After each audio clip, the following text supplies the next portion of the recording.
This week in 1776. On June 12, 1776, Virginia adopted its Declaration of Rights.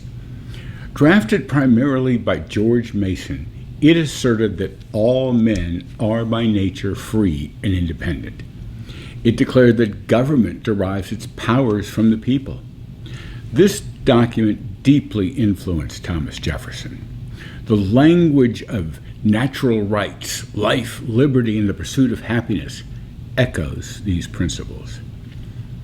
Virginia was not waiting for Congress. It was building Republican government at the state level.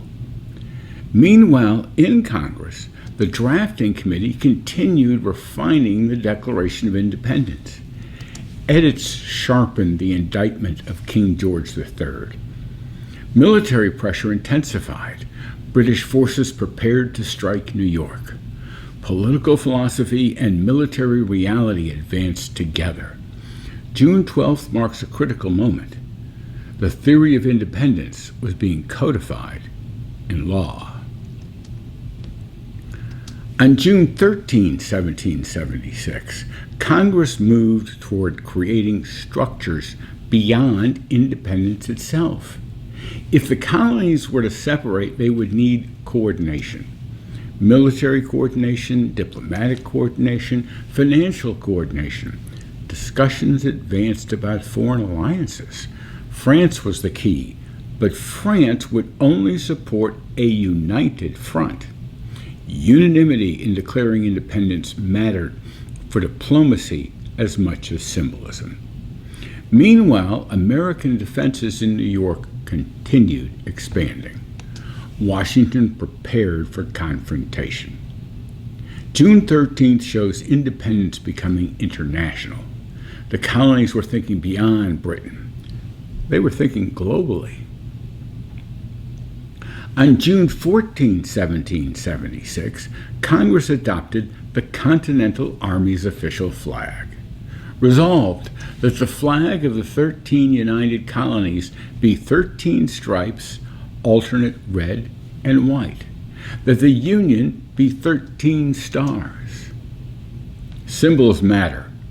Before independence was formally declared, identity was forming. The Army needed a banner, a visible sign of unity. Meanwhile, debate over Lee's resolution continued. The vote was approaching. June 14 reminds us nations form not just through documents, but through symbols. On June 15, 1776, state-level political shifts accelerated.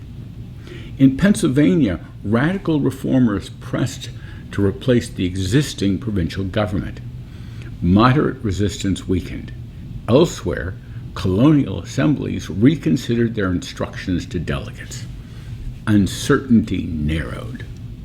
The independence vote loomed. Meanwhile, Washington received intelligence confirming the scale of British preparations. The upcoming campaign would test everything: political decision, military resilience, national unity. June 15th shows pressure building simultaneously in halls of government and on the battlefield. On June 16, 1776, the drafting committee continued refining language. Jefferson's structure held: preamble, theory of government, list of grievances, and a final declaration. But edits removed certain passages. Most notably, a strong condemnation of the slave trade would be struck out under pressure from Southern delegations. Even at birth, compromise shaped the document. June 16th reminds us declarations are crafted, not spontaneous, and every word carries political weight. On June 17, 1776, military preparations in New York intensified. Troop movements increased. Supply chains tightened. British forces neared deployment. Washington's army was large in number, but uneven in training and equipment. The coming battle would be severe. Meanwhile, in Congress, political groundwork continued. Votes were counted repeatedly. June 17 reflects a dual reality: debate in Philadelphia, impending war in New York. Both would define the Revolution's next chapter. June 18, 1776 brought momentum towards independence. Delegations had hesitated.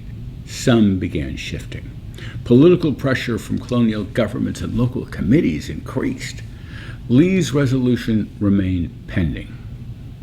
The vote approached on July 1. The Declaration draft waited. June 18th represents something subtle but powerful. Independence was no longer a radical fringe position. It was becoming consensus. The machinery was aligned. The argument was written. The vote prepared. The line was nearly crossed. This week in 1776.